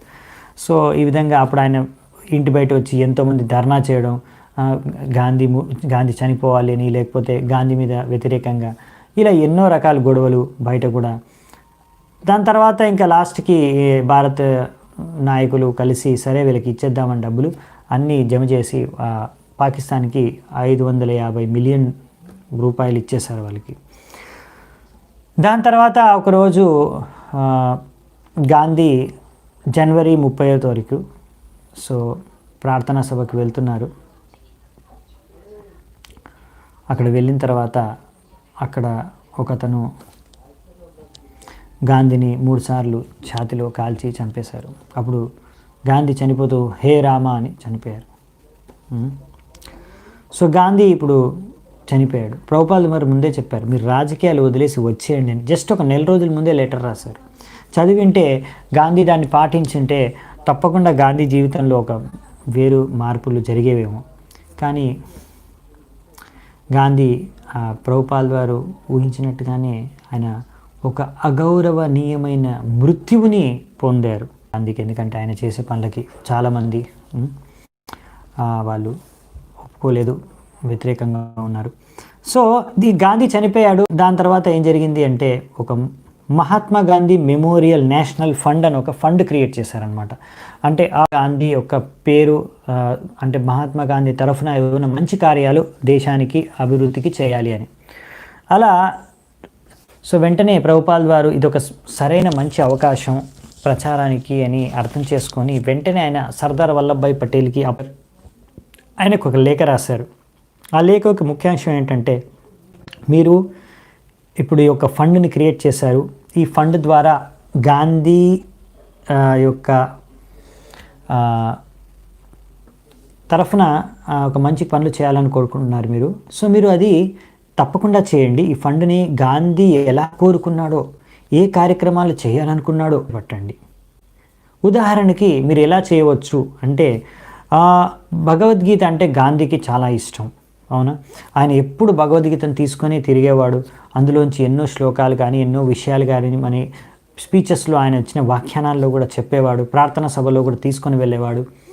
సో ఆ విధంగా గాంధీ ఎన్నో సార్లు భగవద్గీతను తీసుకొని వెళ్ళేవారు. సో ఆయనకు భగవద్గీత అంటే చాలా ఇష్టం. అందులోంచి ఆయన ఎన్నో ప్రేరణాదాయకమైన పుస్తకం. సో అటువంటి భగవద్గీతను మనము భారతదేశంలో ప్రతి ఒక్క భారతీయుడికి నేర్పించాలి, దాని శిక్షణ, దాని గురించి, దాంట్లో ఉన్న విషయాల గురించి. సో అందుకనే మనము ఈ మొదటి కార్యం ఏంటంటే, అప్పుడు గాంధీ తప్పకుండా సంతృప్తి చెందుతాడు. అంతేకాకుండా భారతదేశంలో అందరూ కూడా ఈ గాంధీకి ప్రేరణాదాయకమైన పుస్తకాన్ని నేర్చుకుంటారు, భగవద్గీతని. సో మనం భగవద్గీతాన్ని విస్తృతంగా ప్రచారం చేయడానికి మనము ఒక కార్యక్రమాల్ని తలపెట్టాలి. అది మొదటిదైతే. ఇంకొకటి, గాంధీ అందరికీ సమానంగా హక్కు కలగాలని, మందిరాల్లో అందరికీ ప్రవేశం కలగాలని, అందరికీ సమాన హక్కులు ఉండాలని పోరాడి ఎంతో వెనకబడిన వెనక జాతి ప్రజలందరికీ కూడా సమాన హక్కు ఉండాలి, అందరూ వాళ్ళు కూడా భగవంతుడికి ప్రియులైన వారు అని హరిజనులు అని వాళ్ళకి ఒక రబ్బర్ స్టాంప్ వేసేసారు. కానీ వారి యొక్క పరిస్థితి ఎంతగా ఉన్నతి చెందలేదు. కాబట్టి వాళ్ళందరినీ కూడా అలా మనం పేరుకి హరిజన్ అంటే సరిపోదు, వాళ్ళని నిజంగా హరిజనులుగా తీర్చిదిద్దాలి.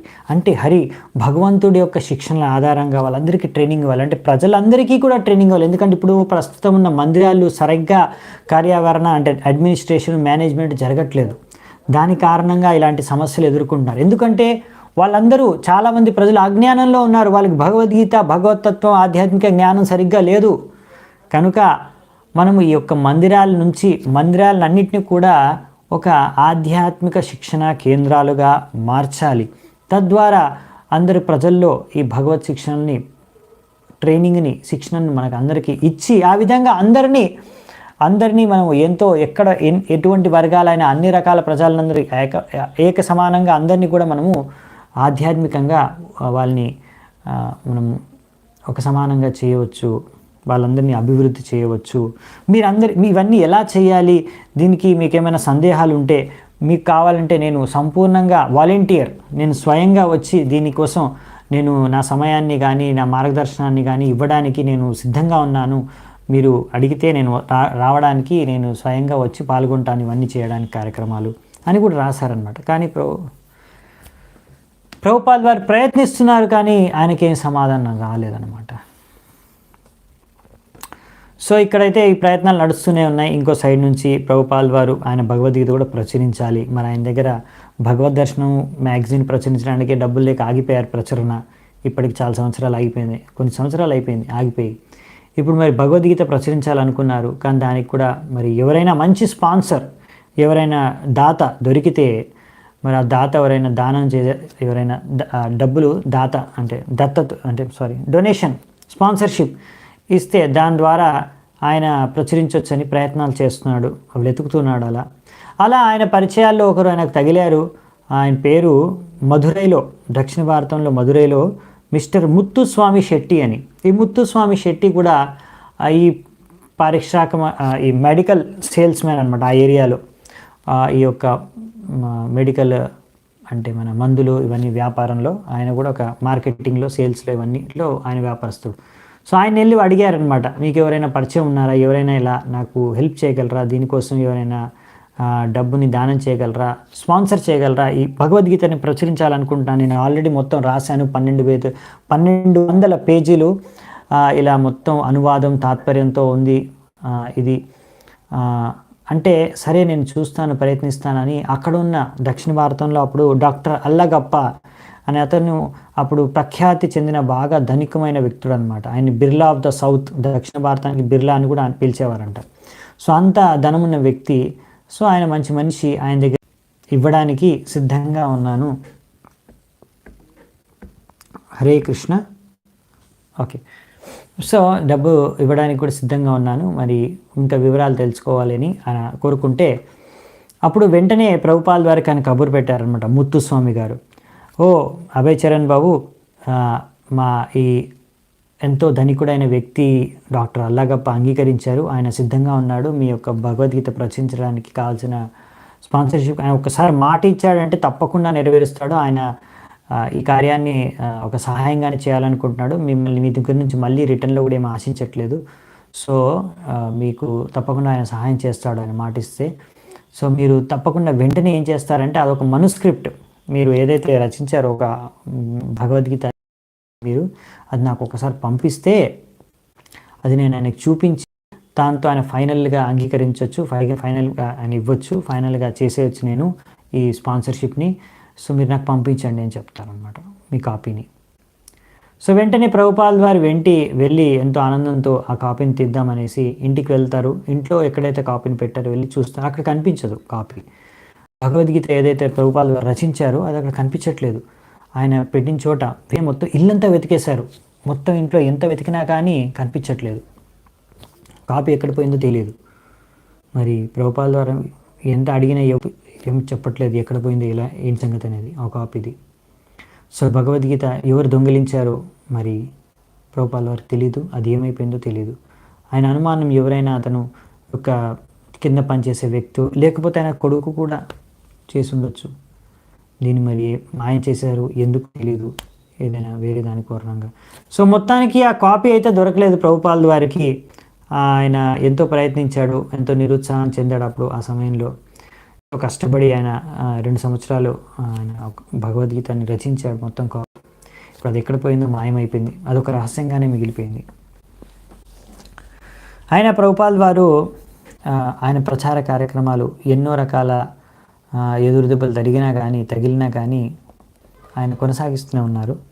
నెక్స్ట్ బీపీ కేశవ్ మహారాజు గౌడ్య పత్రికలో ప్రభుపాల్ రాసిన ఆర్టికల్ అన్నీ ప్రచురిస్తున్నారు అనమాట. సో ప్రభుపాల్ వారు ఆర్టికల్స్ కూడా రాస్తున్నారు.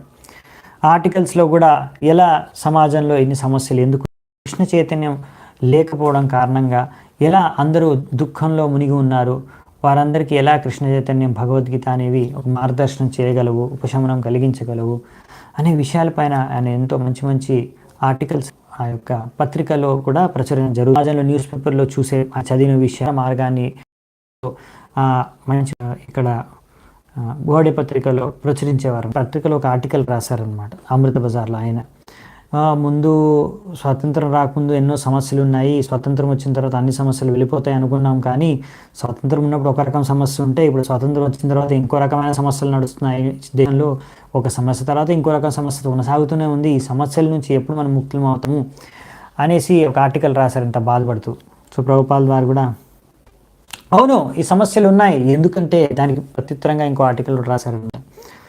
ముందు భారతదేశము ఈ యొక్క బయట అందరూ వచ్చి ఆక్రమించుకున్న ఈ శాసించకన్నా ముందు, అంటే మామూలుగా ఇప్పుడు ఫస్ట్ శాసించడం అని ఆక్రమించుకొని బయట పొరుగు దేశాల వాళ్ళు వేరే దేశాలు ఎప్పుడు జరిగిందంటే మొహమ్మద్ గోరీ నుంచి ఆల్మోస్ట్ 1050 ADలో మొహమ్మద్ గోరీ వచ్చి భారతదేశం పైన ఆక్రమించి తర్వాత శాసించడం మెల్లిమెల్లిగా. తర్వాత ఎంతోమంది రాజులు, మొఘల్ రాజులు, తర్వాత వేరే వేరే బ్రిటిష్ వారు, వీళ్ళందరూ కూడా శాసించారు, పాలించారు భారతదేశాన్ని. కానీ దీనికన్నా ముందు భారతదేశాన్ని ఎప్పుడు ఎవ్వరు కూడా హిస్టరీలో అటాక్ చేయలేదు, పరిపాలించలేదు, ఆక్రమించలేదు, శాసించలేకపోయారు. ఎందుకు అంటే అప్పుడు భారతదేశంలో ఉన్న రాజులు వాళ్ళందరూ కూడా ఈ వేదిక సంస్కృతిని పాటించేవారు. భగవంతుడిని ఆరాధించేవారు. భగవంతుడు ఇచ్చిన శాస్త్రాలు, భగవంతుడు ఇచ్చిన శిక్షణల ఆధారంగానే వాళ్ళు జీవించేవారు, రాజ్యాన్ని ఏలేవారు. అందుకని వారు ఎప్పుడు కూడా విజయవంతంగా ఉండేవారు. భారతదేశాన్ని ఎవరు ఆక్రమించలేకపోయారు. కానీ ఎప్పుడైతే భారతదేశంలో నాయకులు కానీ రాజులు కానీ ఎప్పుడైతే ధర్మాన్ని తప్పారో, భగవంతుని శిక్షణల్ని పాటించలేదో, అప్పటి నుంచి ఈ యొక్క కష్టాలని మొదలయ్యాయి. అప్పుడు వేరే వాళ్ళు వచ్చి మనని ఇలా శాసించారు. ఇప్పుడు వాళ్ళు వెళ్ళిపోయిన తర్వాత కూడా ఇప్పుడు మళ్ళీ మనకు స్వాతంత్రం వచ్చినా కానీ ఇంకా సమస్యలు తొలగడం లేదు. ఇంకా సమస్యలు, ఒక సమస్య కాక ఇంకో సమస్య, ఒక సమస్యను అధిగమించాలని పరిష్కార మార్గాన్ని వెతుకుతూ ఇంకో సమస్యలో ఇరుక్కుంటున్నారు. ఎందుకు అంటే వీళ్ళందరికీ భగవద్గీత, భగవద్జ్ఞానం, ఆధ్యాత్మిక జ్ఞానం, భగవంతుడి యొక్క శిక్షణల గురించి తెలియవు. దాని ప్రకారంగా వాళ్ళు రాజ్యాన్ని ఏలటం లేదు కనుక. బెంగాలీలో ఒక సామెత ఉంది. ఒక వ్యక్తి శిల్పకర్త, ఆయన ఒక శిల్పాన్ని చెక్కుతూ ఒక శివుడి యొక్క శిల్పాన్ని చెక్కుదామని ఆయన చెక్కడానికి ప్రయత్నిస్తూ తర్వాత శిల్పం చెక్కిన తర్వాత చూస్తే అది శివుడి మూర్తి లేదనమాట. అక్కడ ఒక కోతి యొక్క మూర్తి తయారైందంట. అలాగే వీళ్ళు ఒక సమస్యను పరిష్కరించాలని ఒక పని కోసం బయలుదేరితే, ఒక పని కోసం తలపెడితే అది ఇంకో సమస్యకు దారితీస్తుంది. సో ఇలా ఎంతోమంది వీళ్ళందరూ కూడా ఆధునిక శాస్త్రవేత్తల యొక్క మార్గదర్శనాన్ని, లేకపోతే చాలామంది నాయకులు కూడా పొరుగు దేశాల్లో, వివిధ పాశ్చాత్య దేశాలు వాళ్ళు ఏ పద్ధతులని, ఏ సంస్కృతిని, ఏ సభ్యతని అనుసరిస్తున్నారో అటువంటి పద్ధతుల్ని అనుసరించి ఆ విధంగా ఈ దేశాన్ని అభివృద్ధి సరైన పద్ధతులు కావు. వీటి వల్ల అన్ని సమస్యలు ఎప్పుడు పరిష్కారం కావు అనే విషయాలు వీళ్ళు అర్థం చేసుకోవట్లేదు. అటం బాంబులు ఆవిష్కరించారు, దాని ద్వారా ఇంకా విధ్వంసం జరుగుతుంది. అంతేకాని అసలైన సమస్యల్ని వీళ్ళు పరిష్కరించలేకపోయారు. సో భారతదేశాన్ని వెల్లిగా చూస్తున్నారు ప్రభుపాల్ వారు. అది కూడా పాశ్చాత్య సంస్కృతి, పాశ్చాత్య దేశం యొక్క సభ్యత ఇక్కడ కూడా మెల్లిమెల్లిగా పక్కుతుందన్నమాట, వ్యాపిస్తుందన్నమాట మొత్తం భారతదేశంలో. ప్రభుపాల్ వారు చూస్తున్నారు ఇవన్నీ. అందుకనే ప్రభుపాల్ వారి ప్రయత్నం ఎలాగైనా సరే ఈ పాశ్చాత్య దేశాల్లో డబ్బు ఉందేమో కానీ అయినా కానీ వాళ్ళందరూ బతుకుతున్నారు. అటువంటి వ్యసనాలకి బానిసలుగా మన భారతదేశంలో బతుకు. ఇది అసలైన వారికి కూడా. అప్పుడు ఒకసారి సెప్టెంబరు ఉన్నారు ప్రభుపాల్ వారు నిరంతరంగా. ఇప్పుడు 1951 సెప్టెంబర్ 14th అలాగే ఒకసారి అమెరికన్ రిపోర్టర్ ఒకతను ఉన్నాడు అనమాట. ఒక మ్యాగజైన్ ఉంది అమెరికన్ ఎంబసీది. ఆ మ్యాగజైన్ యొక్క రిపోర్టర్, ఆయన పేరు డానియల్ బెయిలీ అని. సో ఆయనకు ఒక పత్రిక లెటర్ రాశారనమాట. ఇలా ప్రభుపాల్ వారు, నేను ఈ భగవద్గీతకు సంబంధించిన అన్ని శిక్షణలు మనము పాటిస్తే దీని ద్వారా సమస్యలు ఉన్న సమాజంలో ఉన్న అన్ని సమస్యలు పరిష్కారం అవుతాయి. సో అందుకని మీరు ఈ ఆర్టికల్ని, నేను రాసిన ఆర్టికల్ని మీ యొక్క మ్యాగజైన్లో ప్రచురించండి ఇంగ్లీష్లో. తద్వారా ఏంటంటే చాలా నేను మీరు రాసిన దానికి నేను మీకు గౌరవాన్ని ఇస్తాను. కానీ మేమేంటంటే అలా ఒక ధర్మానికి సంబంధించిన విషయాలు మా మ్యాగజైన్లో ప్రచురించలేము. ఎందుకంటే మీరు మీ ధర్మాలు అవి మేము ప్రచురించామనుకోండి, మరి వేరే ధర్మాల నుంచి వేరే వాళ్ళు కూడా ఏవేవో చెప్తుంటారు, అవన్నీ కూడా మేము ప్రచురించుకుంటూ కూర్చోవాలి. అవన్నీ హరే కృష్ణ. సో హోప్ మీకు క్లియర్గా ఉందనేసి ఉంది మనకి. సో ఇలా జరుగుతుందండి. సో ఇలా ఎక్కడ అవకాశం వస్తే, ఎక్కడ సమస్య ఉన్నా దానికి ఎలా కృష్ణ భావనామృతంగా భగవద్గీత నుంచి పరిష్కార మార్గాన్ని, లేకపోతే మన శాస్త్రాల నుంచి పరిష్కార మార్గాన్ని చూపించడానికి ప్రభుపాల్ ద్వారా వాళ్ళకు ఎంతో హృదయపూర్వకంగా ప్రయత్నిస్తారు. అలా ఒక దగ్గర ఒక పారిశ్రామికవేత్త ఒక సమస్యను ఎదుర్కొంటున్నాడు అనమాట. వాళ్ళ యొక్క ఇండస్ట్రీలో, కంపెనీలో. సమస్య ఏంటంటే అక్కడ చాలామంది ఉద్యోగులు పనిచేసే వాళ్ళని కూడా సహకరించట్లేదు, ఏవో గొడవలు జరుగుతున్నాయి. సో అని పిలిచి ప్రభుపాల్ వారు అన్నారనమాట, మీలో మీ యొక్క ఉద్యోగుల మధ్య మీ దగ్గర ఉన్న అన్ని గొడవల్ని, సమస్యలను పరిష్కరించాలంటే హరే కృష్ణ మహామంత్రం జపం చేసి, లేకపోతే కీర్తన చేస్తే అందరూ పాల్గొంటే అందులో కృష్ణ చైతన్యంగా వాళ్ళు స్వీకరిస్తే అప్పుడు ఈ గొడవలన్నీ తొలగిపోతాయి, ఈ భేదాలన్నీ వెళ్ళిపోతాయి అని కూడా ప్రభుపాల్ వారికి ఆయనకి లెటర్ రాశారు. సో ఆ విధంగా ప్రభుపాల్ వారు ఎలా మన కృష్ణ భావనామృతం కార్యక్రమాల వల్ల, హరినామం వల్ల, హరినామ సంకీర్తనం వల్ల ఎలా అన్ని సమస్యలకు పరిష్కార మార్గం ఇదే అని ఎంతోమందికి సూచించారు. హరే కృష్ణ. మీకు హరే కృష్ణ. హోప్ మీకు క్లియర్గా ఉందనుకుంటున్నాను. మీరు కొంచెం ఎవరైనా రిప్లై చేస్తే బాగుంటుంది, ఆడియో వీడియో క్లియర్గా ఉంటే.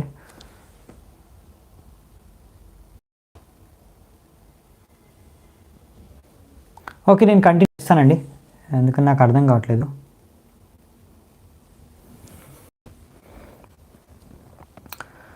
ఓకే, సో మనము ఇక్కడ చర్చించుకుంటున్నాము.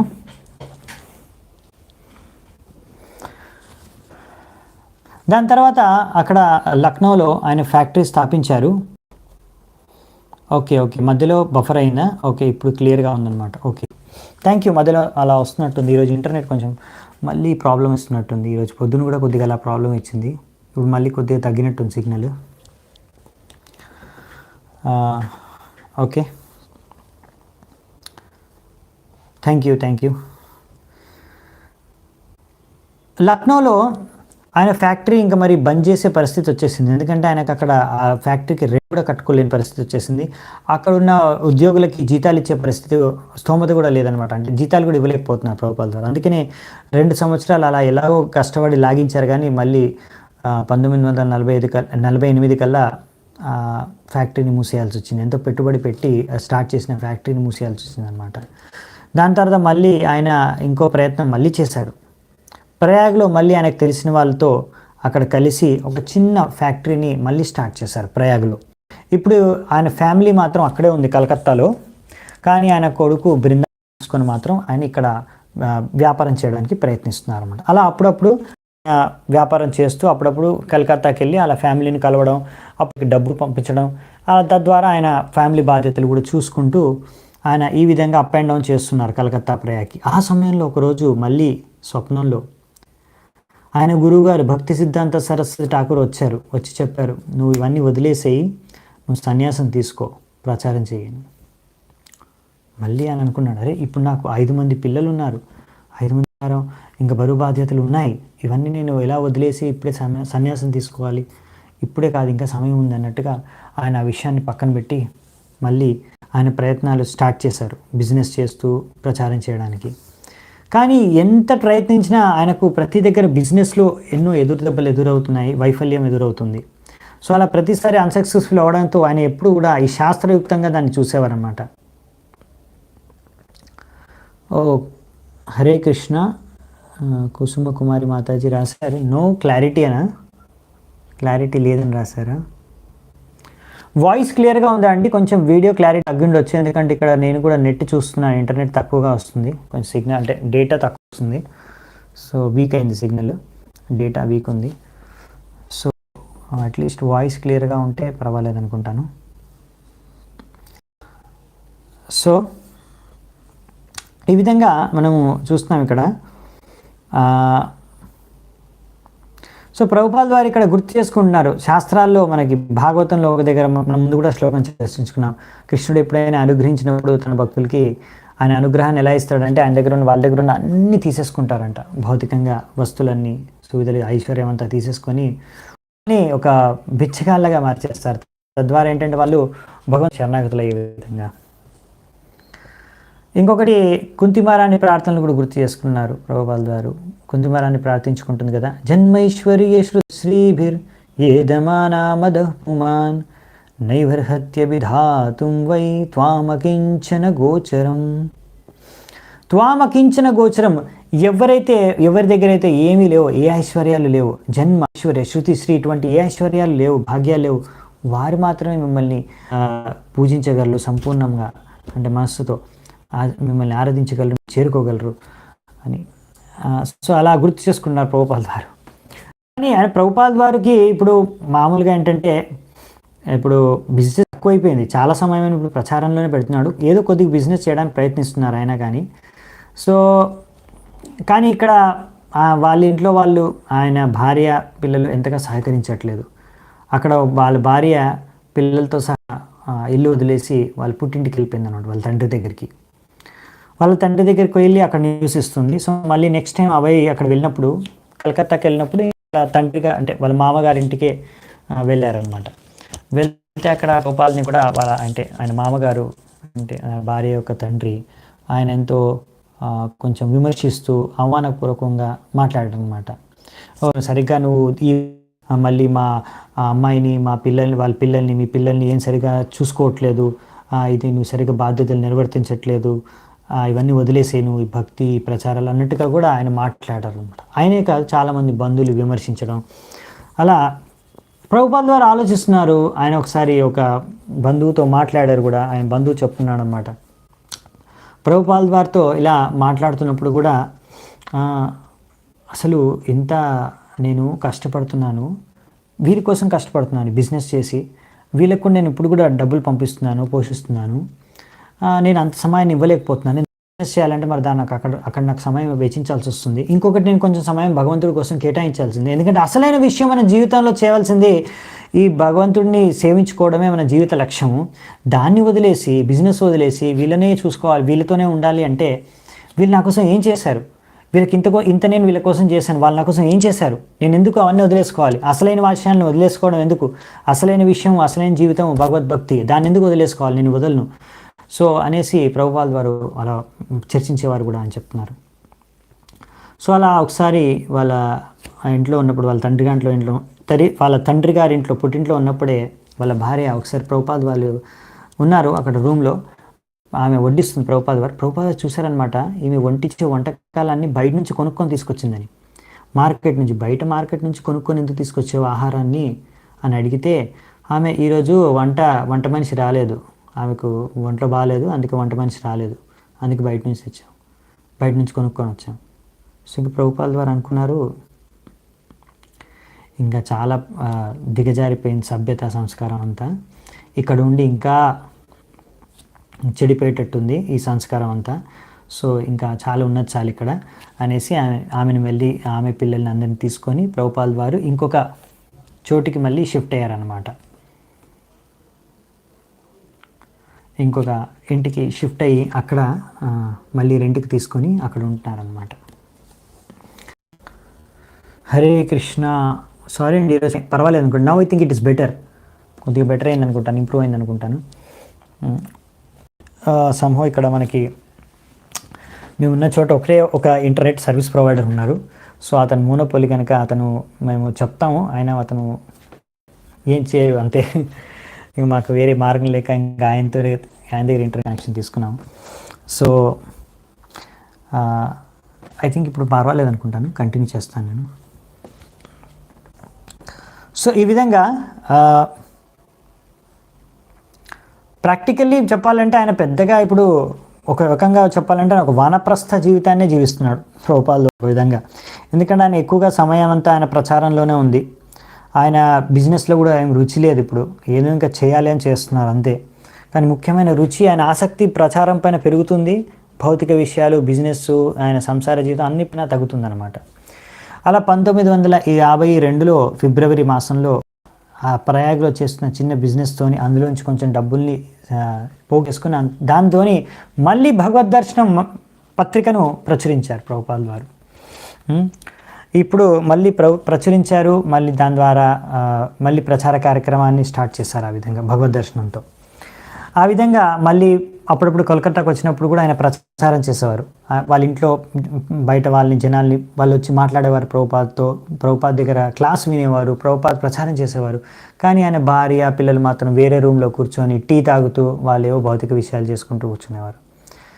సో ఈ విధంగా వాళ్ళు ఎప్పుడు ప్రభుపాద్ వారు చేసే ప్రచార కార్యక్రమాలని ఎప్పుడు వాళ్ళు భాగస్వాములు అవ్వలేదు, ఆయన్ని ఎప్పుడు సహకరించలేదు, ప్రోత్సహించలేదు, అర్థం చేసుకోలేదు. ఇదన్నమాట పరిస్థితి, ఇంకా అలాగే కొనసాగుతుందన్నమాట. అందుకనే ఇక్కడ ప్రభుపాద్ వారు ఈ విధంగా కొనసాగిస్తూనే మళ్ళీ నెక్స్ట్ మంత్ ఇంకో మాసంలో, మార్చి మాసంలో కూడా అదే సంవత్సరంలో మళ్ళీ నెక్స్ట్ మంత్లో కూడా ఇంకొక పత్రికను, అదే భగవద్దర్శనం ఇంకొక ఎడిషన్ని కూడా పబ్లిష్ చేశారు, ప్రచురించారు, బీటీసీని. సో అందులో ఆయన ముఖ్యంగా భక్తి సిద్ధాంత సరస్వతి ఠాకూర్ మరియు భక్తి వినోద్ ఠాకూర్ యొక్క జీవిత చరిత్రలను అందులో ఆయన రాశారనమాట. సో ఈ విధంగా ప్రభుపాల్ వారు ప్రతిసారి ఆ ప్రయాగ్ నుంచి కలకత్తాకి ట్రైన్ జర్నీ చేసేవాళ్ళు. ఆ ట్రైన్ జర్నీ చేసేటప్పుడు కూడా ఆలోచించేవారు, చూసేవారు. అప్పుడు ఆయన గమనించారనమాట, ఈ భారతదేశంలో మెల్లిగా అందరూ ఈ పాశ్చాత్య సంస్కృతిని స్వీకరిస్తున్నారు. మరి మనము ఈ చైతన్య భాగవతంలో చెప్పినట్టు, చైతన్య భాగవతంలో రచించినట్టుగా ఏ రోజు ఈ యొక్క భగవంతుడి నామం, చైతన్య మహాప్రభు యొక్క నామం, హరే కృష్ణ మహామంత్రం ప్రతి ఒక్క గ్రామం మూల, ప్రతి ఒక్క నగరంలో ఈ ప్రపంచవ్యాప్తంగా ఎప్పుడు వ్యాపిస్తుంది, అలా ఆలోచిస్తూ భక్తి సిద్ధాంత సరస్వతి ఠాకూర్ కూడా ప్రయత్నించారు. తన శిష్యుల్ని పంపించారు ఇది మీద ప్రచార కార్యక్రమం మీద లండన్కి. ఇంగ్లాండ్కి పంపిస్తే వాళ్ళు అక్కడికి వెళ్ళి అక్కడ ఎంతో బాగా అందరితో కలిసి ఫోటోలు దిగేసి మాట్లాడేసి కొద్దిగా తిరిగేసి వచ్చారు అంతే. అంతేకాని అక్కడ పెద్దగా ప్రచార కార్యక్రమాలు ఏం చేయలేదు. సో అందుకనే ప్రభుపాల్ వారు అనుకున్నారు మళ్ళీ ఎలాగైనా సరే అమెరికా యూరోప్లో ప్రచార కార్యక్రమాలు చేయాలి. సో దానికోసం ఆయన ఆలోచించారు, ఒకవేళ నా భగవద్ దర్శనం మ్యాగజైన్ని ఇంగ్లీష్లో ఈ యొక్క అమెరికా యూరోప్ దేశాలకు పంపిస్తే దాని ద్వారా ప్రచారం అక్కడ మొదలవుతుంది. సో దానికోసం అనేసి ఆయనకు తెలిసిన కొంతమంది ఏజెంట్లలో ఉన్నారనమాట. కొంతమంది థక్కర్ అని, ఇంకోటి స్పింక్ అండ్ కంపెనీ అని కొన్ని ఏజెంట్లు. ఉద్దేశం ఏంటంటే భగవద్గీత భాగవతం అనేది ఈ పుస్తకాలు మన శాస్త్రాలు ఇది ఓన్లీ మన హిందువులకే లేకపోతే భారతీయులకే మాత్రమే కాదు, ప్రపంచవ్యాప్తంలో ప్రతి ఒక్కరికి ఉపయోగపడేవి. సో ఇది భారతదేశం యొక్క బహుమతి అనమాట మొత్తం ప్రపంచానికి ఈ యొక్క గ్రంథాలు, మన గ్రంథాలు. సో అందుకనే ప్రభుపాల్ వారు ఈ యొక్క విషయం పైన ఆలోచిస్తూ ఆయన ప్రచారం ఇంకా ఎలా ముందుకు తీసుకెళ్లాలని ఆలోచిస్తున్నారు. సో తర్వాత ఇంకా ఏం జరిగింది ప్రభుపాల్ వారి జీవితంలో, ఇంకా అవన్నీ విషయాలు కూడా మనము నెక్స్ట్ ఎపిసోడ్లో అంటే నెక్స్ట్ అధ్యాయంలో వచ్చే వారం చూసుకుందామంట. అప్పటి వరకు నేను ఇక్కడే ఈరోజు సెలవు తీసుకుంటాను. కొంచెం ఈరోజు ఇంటర్నెట్ కారణంగా కొంచెం ఏమైనా డిస్టర్బెన్స్ జరిగి ఉండొచ్చు. హరే కృష్ణ. మీ అందరూ ఎంతో ఓపికగా ఇప్పటి వరకు విన్నందుకు చాలా చాలా ధన్యవాదాలు. శ్రీల ప్రభుపాద్ की जय, ग्रंथराज श्रीमद् भागवतम की जय, శ్రీల ప్రభుపాద్ की जय, अनंत कोटि वैष्णव वृंद की जय, निताय गौर सीतानाथ प्रेमानंदी, हरि हरि बोल.